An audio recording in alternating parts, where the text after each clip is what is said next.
quickly. Settle down.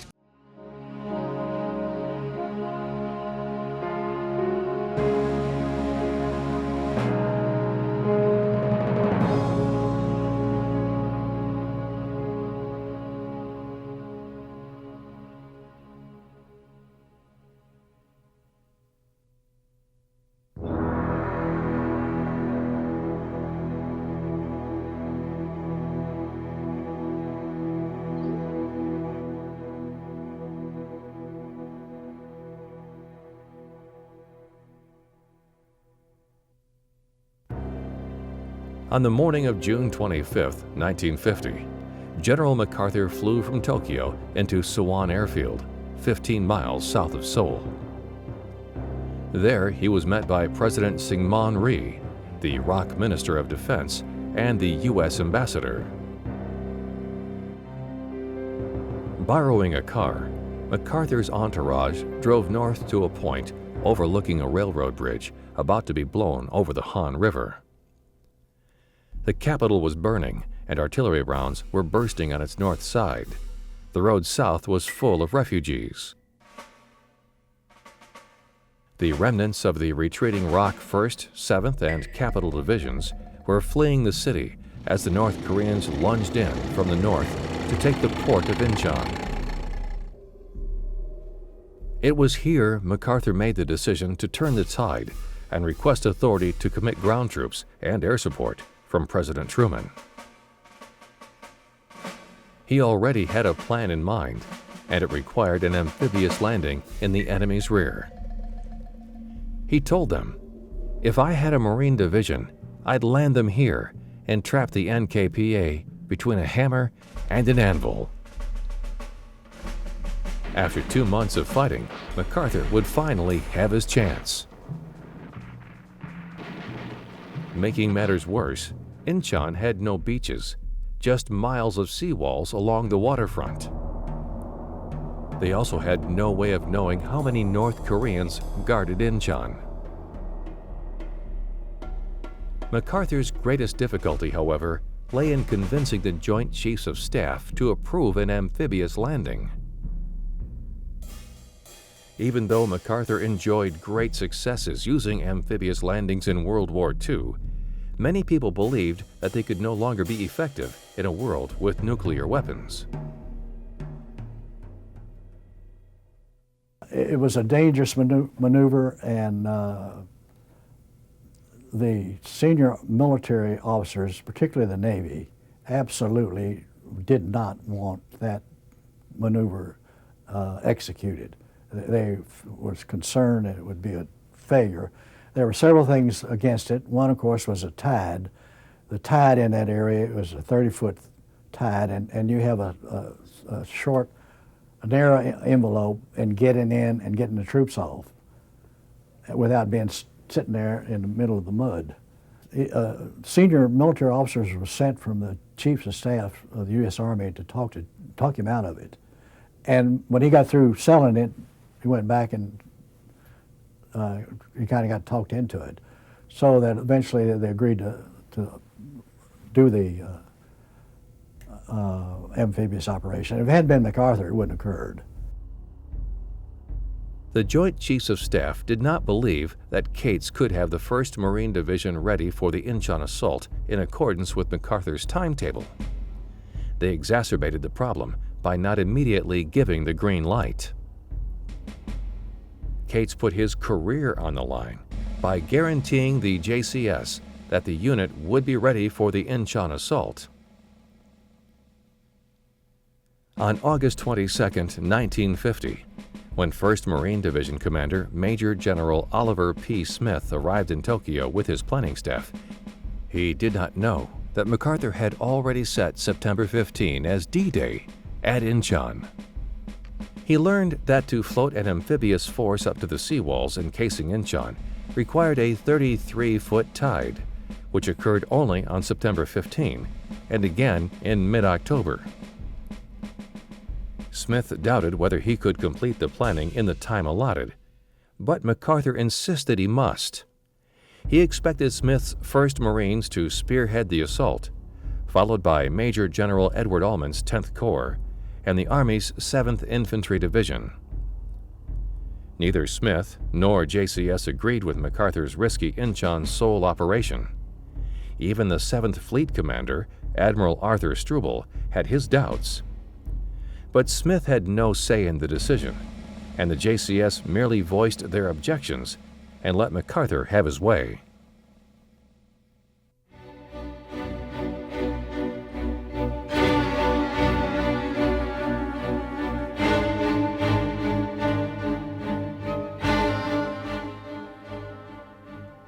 MacArthur chose Major General Edward M. Almond, a man with no prior experience with amphibious landings, to lead the attack on Inchon. Almond was MacArthur's chief of staff, an irritating and conservative Army officer who objected to assaulting a defended city against unknown odds and unpredictable tides. As events later proved, MacArthur would have been better served by leaving Almond on staff and giving full command to Smith. But putting a Marine general in charge of an Army Corps would have upset the JCS. 10th Corps, made up of the 1st Marine Division and the understrength 7th Infantry Division, prepared to launch their assault on September 15th. 5 days before the assault, Marine aircraft began a preliminary bombing of their targets. MacArthur had designated 2 landing points for the assault. Red Beach was close to the heart of Inchon and was surrounded by a stretch of seawall that required Marines to use scaling ladders to breach. Blue Beach was in a suburban industrial area south of the city and had a direct connection to the main highway system. Colonel Ray Murray's 5th Marines would land at Red Beach and then await reinforcements from Wolmi-do before attacking through Inchon. Meanwhile, the newly arrived 1st Division Marines, led by Chesty Puller, would land at Blue Beach and head directly for Seoul's main highway. At 17:30, after a heavy bombardment, and on the evening high tide, both contingents of Marines hit their assigned beachhead. Most of the Marines had to go up a ladder and over a 20-foot seawall. But my group went through a hole that the ships had blown through the seawall, and it was happened right where there was a little trailway going from the edge of the water up about 30-foot incline. And me being in the 3rd vehicle there, the first one made it fine, but the ruts that the wheels were in was low, and the center between the ruts was high, and the 2nd amphibious truck bogged down, and we couldn't get around them because it was such a narrow pathway or roadway and high banks on the sides. So when the 2nd truck bogged down, we all stopped, and we bailed out there and started up a steep bank, and there was a 4-strand barbed wire new fence at the top of that bank. Well, there was a machine gun, enemy machine gun active, and it slowed us down as well as the barbed wire fence slowed us down. And somehow somebody come up with a pair of side cutter pliers and cut the 3 bottom strands, and why they didn't cut the top one I don't know, but all of a sudden this truck behind me decided he thought he could climb the right side of the truck over part of the bank, and he starts right at a whole bunch of us. I was about 15 feet beyond that fence before I realized I'd even moved. But we went about a mile and climbed the hill and secured it for the night. After bypassing the city's initial defenses, the Marines took Inchon with relative ease. Troops moved from building to building along Inchon's coast, sweeping away enemy snipers and machine gun positions. Murray's 5th Marines quickly moved up through Red Beach's left flank and took Cemetery Hill. By 2000, they had captured the right flank at Observatory Hill and continued pressing forward. As the first day's fighting came to an end, UN soldiers found themselves in control of Inchon's beachhead and most of the city.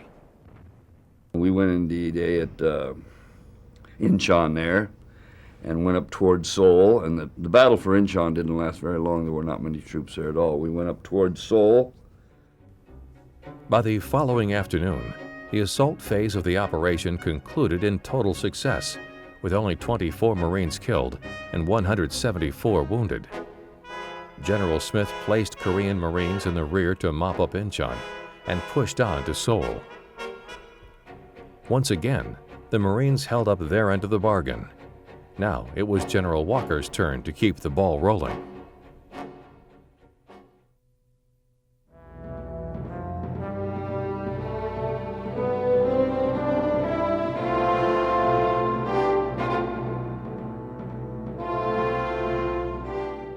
With reinforcements landing daily, UN forces inside the Busan perimeter now numbered 150,000. Combined with better artillery and armor, they now held a major advantage over the KPA. The North Korean army had also used the lull in fighting to replenish their numbers and now had close to 70,000 soldiers. A great number of these, however, were South Korean conscripts that had been captured during the invasion. Even though these men did not want to fight for their oppressor, few defected or deserted. Most of these North Korean soldiers were now stationed around the Busan perimeter, where they hoped to make one last desperate push to drive the UN forces out of Korea. Little did they know that MacArthur had planned a push of his own. MacArthur anticipated that the KPA would immediately send reinforcements to Seoul after learning of the Inchon landings.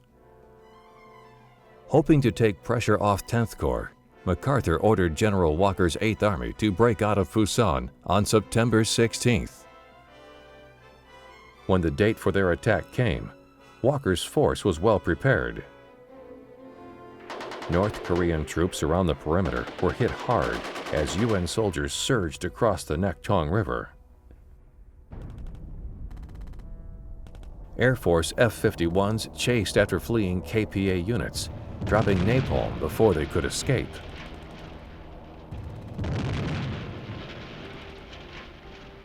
Walker's men were held up by heavy fighting outside of Weiguen, but they soon managed to encircle the communist force and break through the resistance. From there, the front opened up, and UN soldiers were able to reclaim much of the land they had lost to North Korea's invasion. The attack moved so quickly in some places that UN soldiers chased retreating KPA troops in trucks. When the communist soldiers turned to fight, Walker's men would unload and clear the area. Then they would get back into the trucks and continue with their mission. The UN forces advanced so quickly that they soon outran their supplies and were forced to halt for 2 days. When fuel and ammo finally reached them, once more, they raced after the fleeing enemy. On the night of September 26th, Walker's men united with 10th Corps. MacArthur's hammer had finally hit his anvil.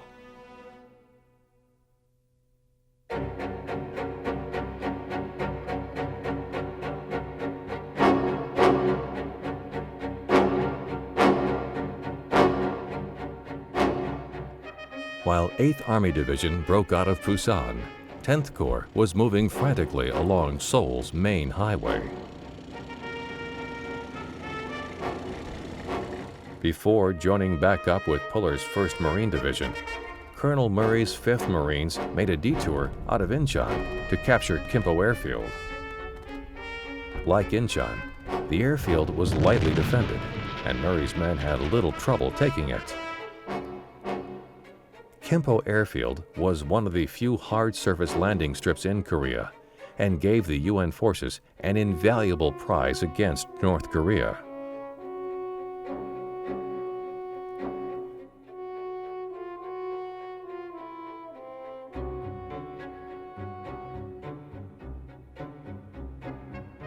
As night fell, the 1st Marine helicopters landed with General Shepard.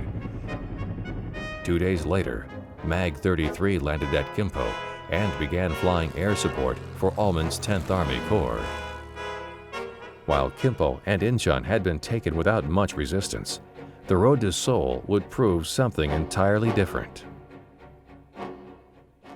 We didn't just walk 21 miles from Inchon to Seoul. You go up one hill and down the other, it's a lot farther that way. And it seemed like every hill that I saw in Korea that we were going over was bigger than the hill before us. As 10th Corps drew closer to Seoul, they faced increasing numbers of North Korean soldiers.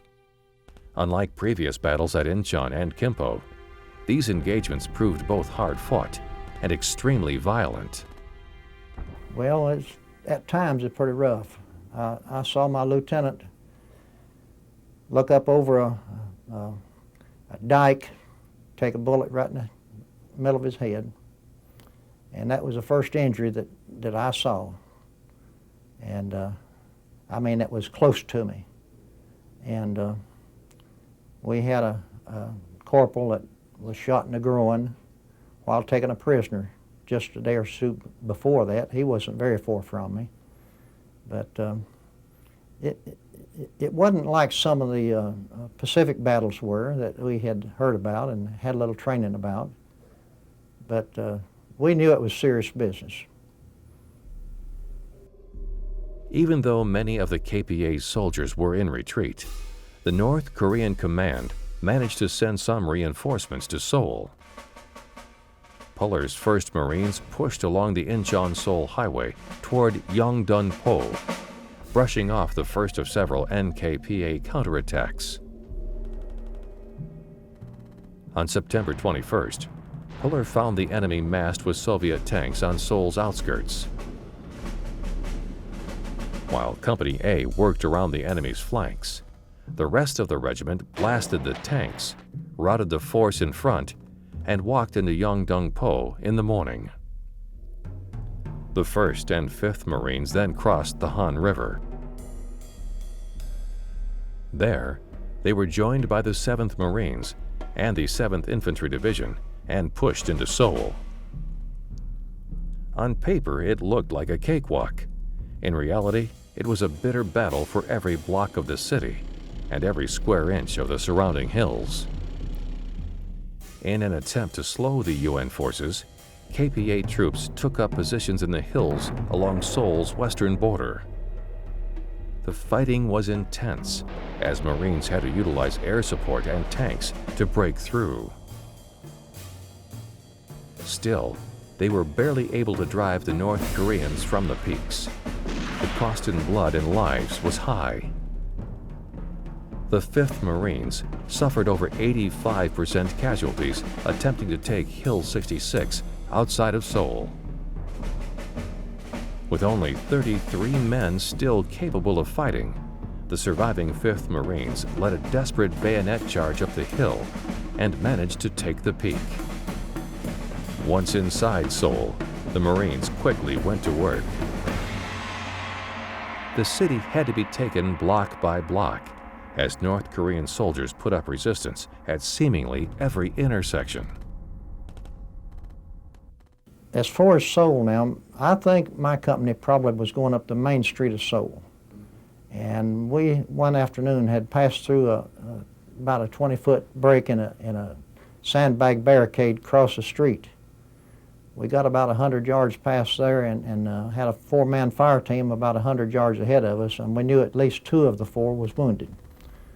And we held up until we got our fire team back. Then, and all this time we were receiving orders from our battalion executive officer to pull back behind the barricade. So after we got our fire team back, we pulled back behind the barricade for the night. And at midnight that night, 5 tanks come down the street after us. Our tanks had been given orders to go back several hundred yards into more safety during the night. We had a bazooka man that went out in front of that sandbag barricade and managed to knock out 3 of the 5 tanks that night.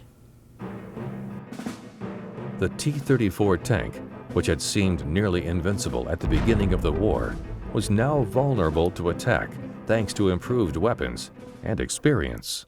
He was trained enough that he knew the weakest part of that tank was the treads And he managed to knock the left tread off the third tank first, and then the first tank, and the second tank was bottlenecked, and he got it. The fourth and fifth tank managed to turn around and get away. When we left what was called the Busan perimeter and moved north, we moved on north of Seoul, and Seoul was already taken from the landing at Inchon.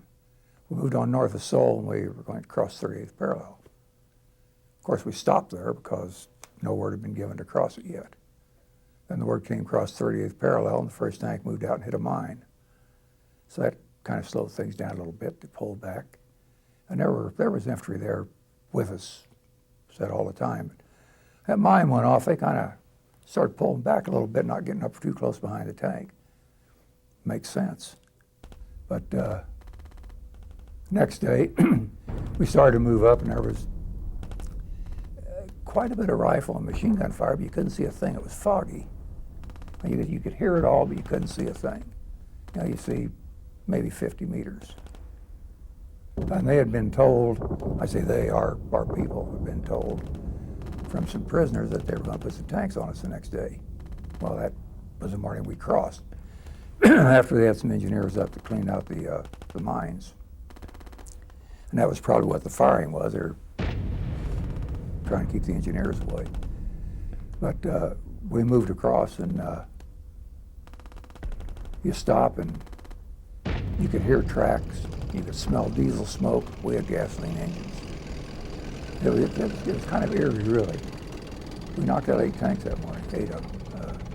One of them, you always want to kind of protect yourself, so one vehicle was on the road, a tank was on the road, with his gun tube pointed to the south, just in case. T-34 come down the road around just a very slight curve, ran right into him. Just, nose to nose. And of course we had tanks on both sides of them, so that didn't last very long. But it was pretty interesting, and once we got through that, then it was back to the same thing with infantry. And most of the time, at that time, the Koreans were whipped. The North Koreans were whipped. They did not want to stand and fight. Once we got into North Korea, we just go where you want to. We had no problem with them. On September 25th, KPA soldiers began pulling out of Seoul. General Almond immediately announced the city's liberation, even though many North Koreans continued fighting. The Inchon landing and Seoul's liberation proved to be the high-water mark of MacArthur's career. September 29th, the old soldier greeted South Korean President Ri and other dignitaries as they re-entered the city. Thanks to MacArthur's bold attack, the Korean War had taken a turn in the UN's favor. As North Korean soldiers everywhere were being driven back beyond the 38th parallel, the only question that remained was how far UN forces should pursue them.